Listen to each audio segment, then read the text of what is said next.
Kenal pribadimu. Feeling extrovert. Halo Sobat Steven, dengan memahami hasil tes Steven kita jadi tahu bahwa ada faktor genetik yang mempengaruhi cara berpikir dan pola hidup kita. Tentu saja setiap manusia berpikir menggunakan sebuah organ yang bernama otak. Rupanya otak manusia itu ada belahan dan lapisannya.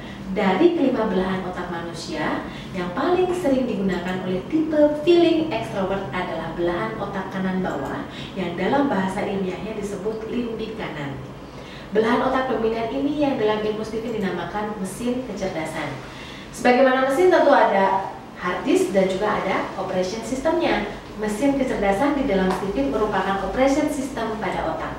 Dengan demikian cara berpikirnya bertipe feeling.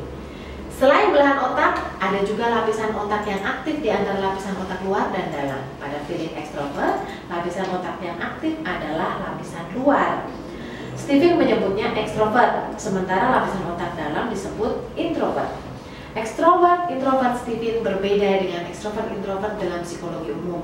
Di Steven, extrovert, introvert menunjukkan letak drive motivasi dari mesin kecerdasan.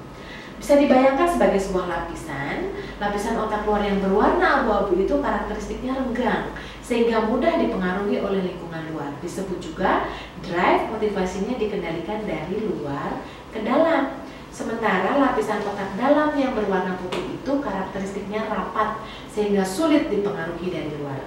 Dengan demikian, drive motivasinya dikendalikan dari dalam ke luar. Perpaduan antara mesin kecerdasan dengan drive motivasi ini yang di dalam Steven disebut sebagai personality genetic. Mesin kecerdasannya feeling, drive-nya extrovert, sehingga personality genetiknya adalah feeling extrovert atau FA. Memahami amanah berjenis feeling extrovert membuat kita bersyukur dengan dianugerahi paket lengkap berisi kekuatan dan kelemahan dengan tipe feeling extrovert. Agar rasa syukurnya makin besar, semestinya kita berfokus pada pengembangan kekuatan sehingga kelemahan-kelemahan akan tertutupi dengan sendirinya. Fokus, satu, hebat. Yuk kita bahas apa saja sih kekuatan dan kelemahan dan juga bagaimana sebaiknya menggembleng kekuatan agar semakin optimal kebermanfaatan hidupnya feeling extrovert. Feel kata kuncinya, maka cara berpikirnya dominan menggunakan perasaan. Dianggap sebagai orang sensitif, mudah terbawa perasaan dan mudah jatuh cinta.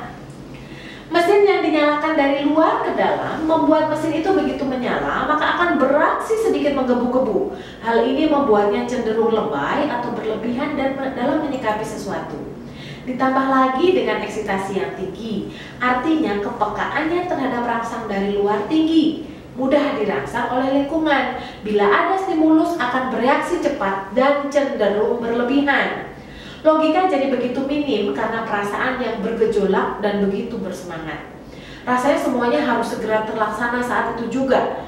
Fokus pada hasil yang menyenangkan membuatnya terkesan mengharap hasil instan dalam setiap usahanya. Dengan demikian, bila lingkungan tak memberi semangat, dia akan jadi lunglai, malas gerak.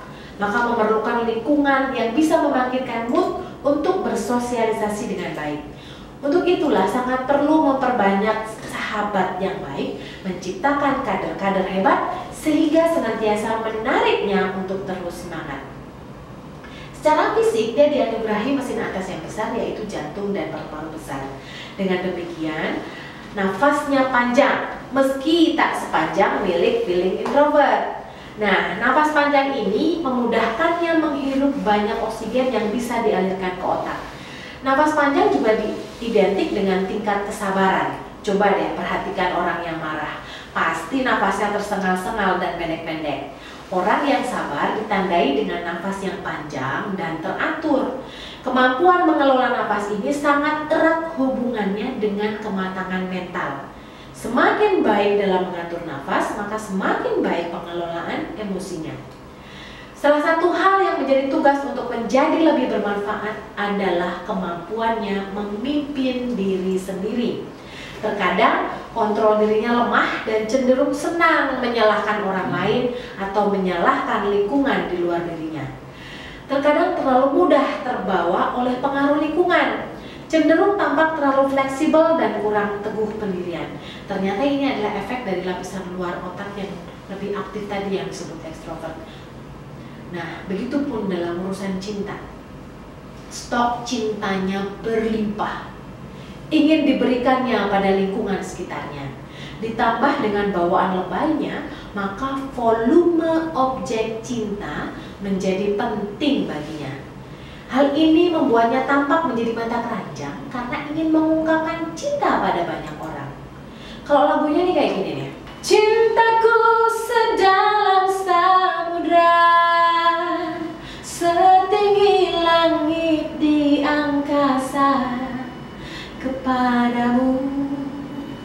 Cintaku sebesar dunia, seluas jagat raya ini, kepadamu, kepadamu, kepadamu. Jadi kepadamunya banyak gitu ya. Karena cintanya banyak, maka dia juga ingin sampaikan kepada banyak orang begitu. Baterai dirinya seolah ada di luar dirinya. Hal ini membuat moodnya terkadang fluktuatif, kadang baik, kadang buruk. Pada saat bad mood inilah merasa mudah panas, perasaan-perasaan negatif mudah muncul dan akhirnya tampak menyebalkan bagi orang lain. Padahal di sisi lain, ia begitu senang menjalin hubungan persahabatan dengan orang lain dan mudah mencintainya. Hubungan yang selama ini dijalin dengan baik terkadang rusak karena gangguan bad mood. Oleh sebab itu, penting sekali untuk selalu menjaga mood dalam kondisi yang baik. Pola berpikir yang tidak terlalu suka hal-hal yang merepotkan, pengennya cepat selesai, membuatnya terkadang malas gerak dan lebih senang mendelegasikannya pada orang lain. Bila tak menjaga hubungan baik dengan orang lain, kemungkinan besar akan kesulitan mencari orang untuk didelegasikan. Untuk itu, gunakan kemampuan komunikasi guna mendengarkan curhatan orang, memberikan masukan yang mereka minta sekaligus menempa teman-teman menjadi kadernya. Feeling ekstrovert tak selalu suka tampil di depan umum, bahkan menjadi pusat perhatian kadang kurang menyenangkan baginya. Inginnya adalah bisa menggunakan tenaga minimal untuk mencapai kemauannya. Salah satunya adalah dengan menggunakan tenaga atau kompetensi orang lain. Cukup berikan semangat, motivasi, masukan pada orang-orang yang dia sayangi, kemudian telateni mereka sehingga mereka bisa sukses di bidangnya. Ketika mereka sudah sukses, gunakan kesuksesan itu untuk mempermudah hidupnya. Ketika banyak kader yang sudah bisa melakukan tugas-tugas yang semestinya dia lakukan, tak perlu lagi dirinya bersusah payah melakukannya sendiri. Begitulah cara berpikirnya yang dilihat orang sebagai seorang yang rendah hati, mau menempa dan membesarkan orang dan dijuluki sebagai kingmaker, penempa orang hebat. Dengan pengaruh luar yang begitu besar, membuatnya cenderung berpikir subjektif, terkadang malah terlalu mudah menerima segala sesuatu seperti spons, menyerap semuanya. Lalu melihat segala hal tersebut sesuai dengan prasangkanya. Bila ada hal yang kurang pas, maka cenderung melihat itu sebagai kesalahan dari luar dan cenderung kurang introspeksi diri. Itulah sebabnya seperti mencari kambing hitam untuk disalahkan. Bahasa kerennya transkulpasi, cenderung menyalahkan orang lain atau hal di luar dirinya. Tentu saja ini menghambat hubungan sosial dan harus diperbaikinya. Dengan dianugerahi potensi terbaik dalam hal merasakan, anugerah pernafasan yang panjang, kemudahan untuk memimpin dan mencintai, semestinya sebagai bentuk syukur pada Allah, dia harus mengembalikan dirinya, mampu memimpin dirinya sendiri sehingga tak mudah bad mood. Kesungguhan kebiasaan berdasar makanan yang harus dilakukan untuk menaikkan levelnya adalah menahan bad mood dan terus berprasangka baik. Feeling ekstrovert, tebarkan cintanya. Anda luar biasa, Steven, gue banget.